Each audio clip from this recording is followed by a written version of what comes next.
"Don't kill me, cowboy. I'll serve you myself any way you want," the Apache woman pleaded. The first thing I noticed was the rope. Not the men holding it, there were 3 of them, and I'd already placed them as I came down off the ridgeline, the way you do after enough years of reading ground. Not the fire, though it was burning high for midday, and that told me something. The rope.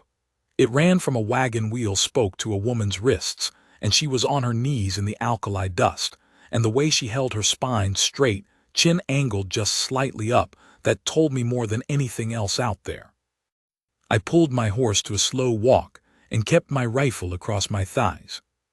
This was in the autumn of 1874, up in the broken country north of the Gila, where the land does whatever it wants to you, and the sky is so wide and blue it almost makes you angry. I was 41 years old. I had been a scout for the Army for 11 years, and before that I'd been things I don't care to name. My name then was Cord Deliver, and it still is, and I am telling you this now from my front porch with the smell of pine smoke in the air and a woman somewhere behind me in the house. And if I get this wrong, she'll set me straight, which she has always done. The 3 men were freighters, or had been. The wagon was half-slung off a broken axle, and they'd been at it a while.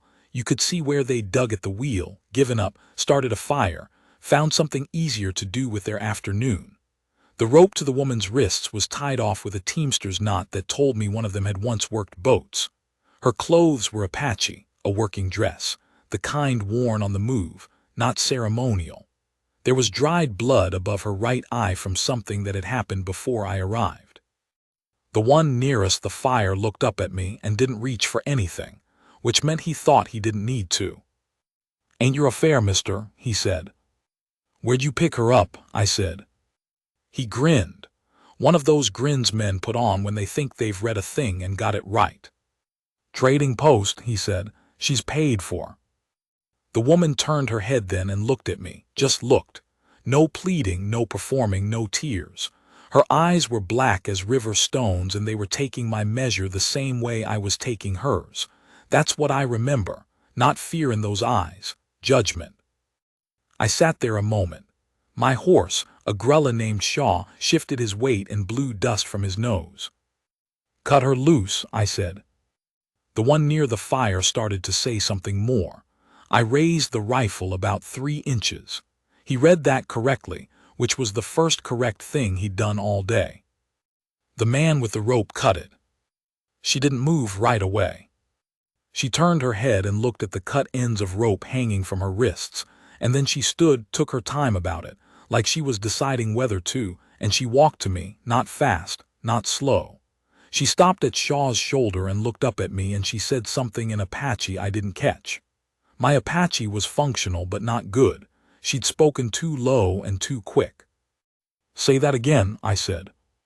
She looked at me for a moment, and then in English, flat and careful, like she'd put the words together and tested them before she used them.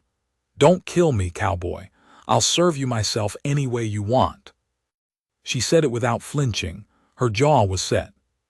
She'd calculated that this was what a man needed to hear, and she was saying it because she was a woman trying to survive the afternoon, and that was the only currency she thought she had. I looked at her a long time. "Get up behind me," I said. She put her foot on mine in the stirrup and came up behind me on Shaw's back. She didn't hold me. She balanced herself, and I could feel the precise and deliberate way she kept her own weight, not leaning on me unless she had to, not touching me unless she had to. That told me something too. We rode north. I didn't look back at the freighters. I didn't need to.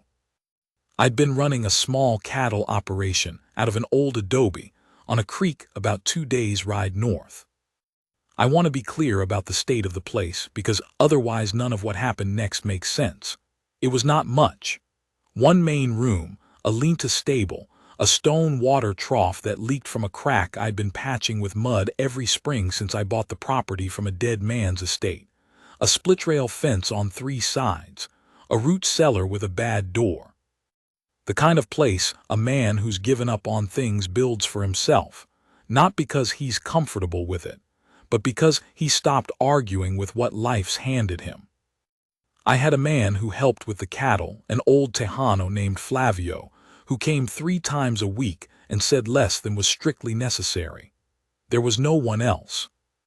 The nearest town was Harker's Cross, 12 miles, and I didn't go there often because men who'd once ridden for the army weren't popular in Harker's Cross that year, for reasons I'll get to. The woman's name was Nakida.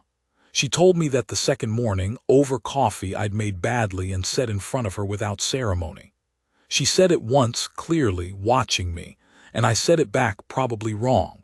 The sounds were not easy for my tongue, and she said it again, and I said it again, and she considered that and looked at her cup. "Good enough," she said, in English. Her English was better than she'd first let on. I understood that. She'd assessed me for a day and a half and had apparently reached some conclusion. She was, I guessed, in her middle 20s. She had been traveling alone when the freighters took her, which was its own story and one she didn't tell me quickly. Her people were scattered. There had been a movement of soldiers, and then a movement of her band away from soldiers, and then the kind of bad luck that follows bad luck. She'd been separated from the group she was traveling with. Her horse had gone lame in the canyon country, and she'd walked 4 days before the freighters found her. She did not describe any of this with self-pity. She said it the way you'd report weather. I told her she could stay until she had somewhere to go. She looked at me with those Riverstone eyes and said, "That is a decision." "Yes," I said. She nodded once and picked up her cup. The first week she slept in the lean-to. Her choice. I offered her the main room and she declined with a small motion of her head that I came to understand meant not yet, which was different from no. She worked. I didn't ask her to, and I didn't tell her not to. She simply started doing things, and she did them the way someone does things when they're accustomed to work being the shape of a day. She found where I kept everything without asking, or figured it out from looking. She found the root cellar's bad door on the 3rd day. I came around the side of the adobe, and she was on her knees in the dirt, examining the frame, running her fingers along the rot in the bottom rail. "I can fix this," she said, not looking up. "I know where there's pine boards in the stable," I said. She looked up then, a quick appraisal. "Good," she said. She fixed the door. Better than I'd have fixed it, I'll tell you that plainly. She had a sense for how things fit together, for finding where a structure wanted to be sound and helping it get there. The second week, Flavio came. He saw her at the water trough and he looked at me, and then he looked away and we didn't discuss it, which was the kind of thing Flavio did that made him easy to work alongside. He treated her with a careful and formal courtesy from the beginning, and she returned it in the same register, and that was that. I came back from checking the east fence one afternoon and found them talking, not in English. Flavio had some Apache, or she had some Spanish, or both, and they were talking in that low, even way of 2 people who have found a common ground in language and are making careful use of it. She was laughing. I had not heard her laugh before. It was brief and dry and real, not performed. She heard my horse and looked over, and the laugh was already gone, but not the lightness it had left behind in her face. She looked at me the way she'd been looking at me in the mornings, like she was still running the calculation, checking her math. I tied Shaw to the rail and went inside. The trouble in Harker's Cross had to do with a man named Rusk Pettifer. Pettifer ran cattle on 20,000 acres of what had been Apache land before the removals, and he was a man who'd made himself rich on the back of those removals and had never found that morally inconvenient. He had 3 sons who did his heavier ugliness for him. The town of Harker's Cross owed him its bank and its main street and 2 of its 3 saloons, and so the town of Harker's Cross tended to see things his way. My position with Pettifer was this. When I'd been with the army, I had reported certain things about the conduct of certain soldiers during certain engagements in this part of the territory. The reports had gone nowhere, reports like that usually didn't, in those years, but they'd circulated enough that Pettifer, who'd had a financial stake in those engagements, considered me an ongoing inconvenience. He hadn't done anything about it yet. He was the kind of man who waits. He'd been waiting for 3 years, since I'd taken the adobe and the cattle and settled in too close to his territory for comfort. I told Nakida about Pettifer on the 8th day because she deserved to know what she'd ridden into. We were sitting outside in the evening, the last light going gold on the creek. I told her plain, the man, the history, the probable shape of what was coming.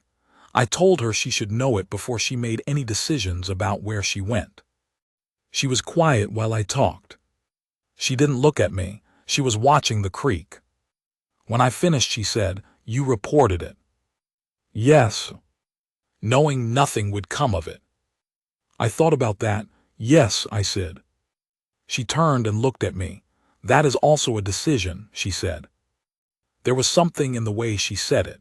Not sentiment. Nakida was not sentimental, or if she was, she kept it in a room I hadn't been let into yet.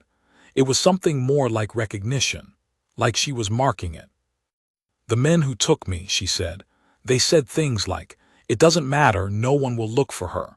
Did you know that feeling? That you were the kind of man no one would look for?" I looked at the creek. "Yes," I said. She was quiet again for a while. "I know that feeling too," she said. "So I know what it costs to report the thing anyway." The creek ran. An owl moved over us, silent as a thought. We didn't say anything more that night. But something had shifted, the way a dry creek will shift when the first hard rain finally comes, not dramatic, just irreversible. Pettifer sent his middle son, Cole, and 2 riders out to the adobe at the end of October. I saw them coming from the ridge, gave myself 20 minutes and had things set by the time they rode up. Nakida was in the house. She'd asked what I needed from her and I'd said, "Stay inside unless something goes wrong." She'd considered that and said, "And if something goes wrong," I'd said, "then use your judgment." She'd nodded like that was a satisfactory answer.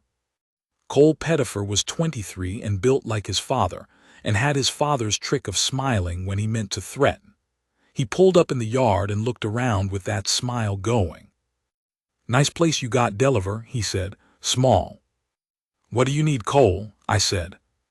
"My father wants your southeast pasture." "No." Cole glanced at his 2 riders, performed a small shrug. "He's prepared to pay a fair price." "It's not for sale." "He'll get it one way or another," Cole said. "I'm giving you the version where you walk away with something." "Tell your father I said no." Cole looked at me for a long moment. His 2 riders fanned slightly, not much, just enough to make the geometry uncomfortable, the way you do when you want a man to feel outnumbered. "There's an Apache living here," Cole said. "I heard that, town's hearing that too." "She's here," I said. "That's right. Father'll have the territorial marshal know about that." "Marshal can come see for himself," I said. Cole smiled again, but something had gone out of the smile. He was recalculating. He'd expected either fear or argument. I wasn't giving him either, and men like Cole lose purchase when their footing's been prepared for them and it isn't there. "I'll be back," he said. "I know," I said. He turned his horse and went, his riders following. I stood in the yard until they were out of sight, and then I heard the door and Nakida was there. She crossed to where I was standing and she stood beside me, shoulder near my shoulder, and we both watched the dust settle where they'd been. "You're not afraid," she said. "I'm afraid," I said. "I've just had more practice not showing it." She turned her head and looked at me, the full, direct, measuring look that I'd come to know, and she said, "He'll come back with more men." "Yes." "Then we have to make this harder for him than it's worth." She turned back toward the house, paused, looked over her shoulder. "I can ride, I can shoot, and I know this country north of the creek better than you do." She said it the way she said everything that mattered, flat, without performance, like she was reporting a fact about the weather. "If you want help, I'm here." I looked at her. I had been alone in that adobe for 3 years. I want you to understand what that means, not just the quiet of it, but the particular quality of 3 years of not mattering, of being the man no one would look for, as she'd said, of doing the right things in the dark, for no audience, for reasons you've mostly stopped being able to explain even to yourself. I said, I want the help. She nodded once and went inside, and I stood there in the yard with the sun going sideways across the creek, and I thought, this is what it feels like, not the soft kind, the real kind, someone standing shoulder to shoulder with you and meaning it. She knew the North Country the way she said she did. In the first week of November, she showed me a canyon pass above the creek that I'd walked past 100 times and never recognized for what it was. A clean exit and a clean angle of approach from the ridge. And once I knew it, the whole defensive shape of the property changed. We spent 4 days doing what needed doing, and at no point did she ask my permission or wait for my direction. She worked alongside me like we'd been doing it for years. Flavio came one of those days and worked alongside us both and said nothing at all, which meant he approved. At night we sat outside by the fire when the weather allowed, and the conversation shifted. Not in topic necessarily, we talked about practical things, about the cattle, about the Pettifer problem, about the shape of the winter coming. But the register changed. She asked me about the years with the army, and I told her the real version, not the version I told men in towns. She listened without flinching, which was part of it, but more than that, she asked questions that showed she understood the actual difficulty. Not the blood of it, but the moral cost of it, the specific weight of the things I'd been asked to do, and the things I'd refused to do, and what both had cost me. She told me about her family, about her mother, who had been a healer, about the particular dry humor of her uncle, about a horse she'd had at 14 that she described with a kind of fond exasperation that made me laugh, and she looked at me when I laughed like she'd been waiting to see if I would. One night, this was mid-November, cold enough for frost on the ground by morning, she said, "Why did you stop them that day? The freighters." "Because it was wrong," I said. She turned her head. "Men know things are wrong and ride past anyway." "Yes," I said. "So why didn't you?" I thought about it. I'd thought about it before, and I hadn't gotten any closer to a clean answer, but I tried to give her an honest one. "Because I'd already ridden past enough things," I said. "There was a point where I figured if I ride past this too, there's not going to be anything left of me worth saving, and I'm not ready to be that gone." She looked at the fire for a while. "That is the most honest thing anyone has ever said to me," she said. I didn't know what to do with that, so I looked at the fire too.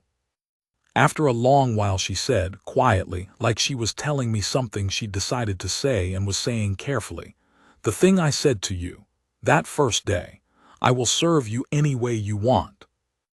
"I remember," I said. "I need you to know that I know what I said and why I said it." Her voice was flat and precise in the way it got when she was being most exact.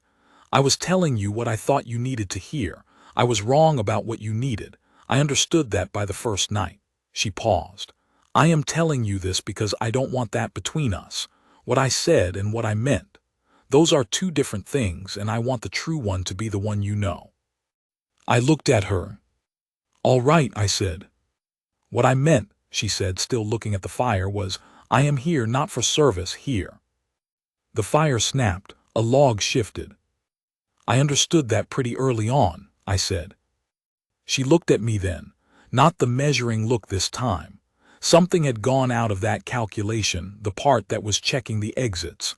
What was left was just her, looking at me, the firelight on the side of her face. "Good," she said. We sat there a while longer without talking. The frost was coming. I could smell it in the air, that particular cold that comes before the ground goes hard. Her shoulder was a few inches from mine, and neither of us moved away from that closeness, and neither of us made anything of it. Some things don't need to be made into anything. They just are, and you let them be. Cole Pettifer came back in the first week of December, as predicted. He brought 5 men. I won't tell you every detail of that morning. It wasn't a gunfight out of a dime novel.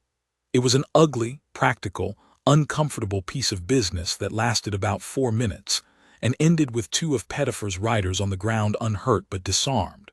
Cole's horse turned back by a shot over his head, and Cole himself informed clearly and at close range that I had a letter already written and held in Harker's Cross with a man I trusted, and that if anything happened to me or to anyone on my property. That letter went to 3 territorial papers and 1 federal office, which was true. I'd written it the week before. Cole looked at me for a long moment over the barrel of his horse's sweat-lathered neck. Then he looked to my left, where Nakida stood with a rifle in both hands, easy and still. He left. He didn't come back. Pettifer didn't send anyone else that winter. Word moved through Harker's Cross the way word does in small places, and the word was that the old scout out on the North Creek was not the easy target Pettifer had taken him for, and that there was a woman up there who could shoot, and that the 2 of them together were more trouble than a pasture was worth. I am telling you how it happened, not how I wanted it to happen, which was for Pettifer to have some moment of conscience. He didn't. He just made a different calculation. What changed in Harker's Cross that winter was something subtler. It was the way men talked, not about Pettifer, about me, about the adobe on the North Creek and the woman there, and the quiet and competent way things appeared to be managed. Flavio told me, because Flavio heard things in town that I didn't, that people had begun to say Cord Delaver's got a good woman and a good place, and maybe he always had more to him than anyone gave him credit for.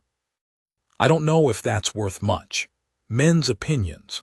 But I'll tell you this after 11 years of being invisible, of being the man who did the right thing in the dark for no audience, of being someone the town would as soon not think about, it settled into me differently than I expected.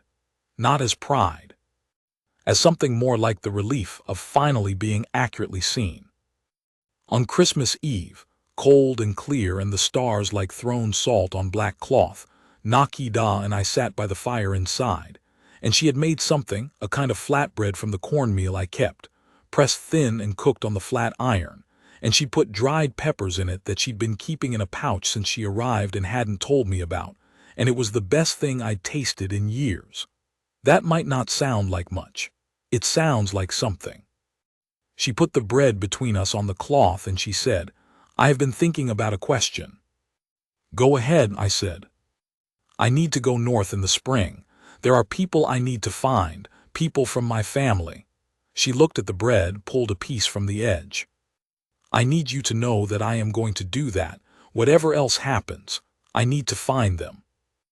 "I know," I said. "I figured you'd need to." "I'm not leaving," she said. "I'm going and then I'm coming back." I looked at her. "If you want me to come back," she said, looking at me directly now. She didn't say it soft. She said it the way she said all the important things plainly, like she was reporting whether, like she'd made a decision and she was reporting it, and she needed to know if the other party had the same information. "I am choosing to come back, if you want that." Outside the cold was absolute. Inside the fire, the bread between us, the smell of dried pepper and wood smoke. I said, "I want that." She nodded. She picked up her bread and I picked up mine. We ate in the quiet, and the fire settled, and somewhere on the creek the ice made a low creak as it adjusted to itself, and that was all. That was 31 years ago. She went north in April, and she was gone 7 weeks, and she came back on a morning when I'd about convinced myself to stop checking the ridge, and I heard Shaw in the stable making the sound he made for familiar horses, and I went outside, and there she was. She had found 2 of her cousins. They settled eventually a day's ride north, and we know them well. She brought back a horse from that country, a red mare that lived for 20 years and was the best animal I ever had on this place. She had a medicine bundle her mother had given her aunt years before, which the aunt had kept, and which Nakida now had, and she hung it by the door of the adobe when she came home, and it has hung there since. We buried Flavio in the spring of 1891. He wanted to be put on the hill above the east pasture, and we put him there, and there's a stone. He left me his good knife, which I use. The adobe is larger now. We built it out twice, once when the cousins were helping us the first hard winter, and again when there was reason to need more room. The root cellar door Nakida fixed in that first week still holds. The south wall wants pointing, but it always has. The cattle are fewer, the land is the same. I am not going to tell you, I became a different man. I don't believe in that version. I was always this man, the one who rode down to the freighter's fire, the one who wrote the army reports, the one who held the property against Pettifer's son. Those weren't changes. That was just the same man, finally in a place where someone could see him clearly. She saw me clearly from the first week. From those riverstone eyes that were taking my measure over a cup of badly made coffee and giving me back exactly what I deserved, no more, no less. I deserved, it turned out, more than I'd given myself credit for. We are sitting outside this morning, she and I, the way we do when the weather permits. The pine smoke is coming from somewhere up the creek and the sky is the blue it gets in late season, that deep particular blue that has no interest in your feelings about it. She's mending something. I'm not doing much. Her hair has gone gray at the temples, which happened gradually and then seemed like it had always been that way. She is talking about the south fence, which needs attention, which it does. She is right, as she usually is. In a while she'll look over at me the way she does. Not the measuring look, that look has been retired for years, its work done. The other one. The one she was saving behind the calculation. The one I first saw at a freighter's fire when she'd stopped pretending to be anything other than what she was. A woman of complete and particular quality who was deciding whether I was worth her time. I am. She'll look over at me, and I'll look back, and neither of us will say anything about it, because neither of us needs to. The pine smoke moves, the blue sky holds. This is what I have.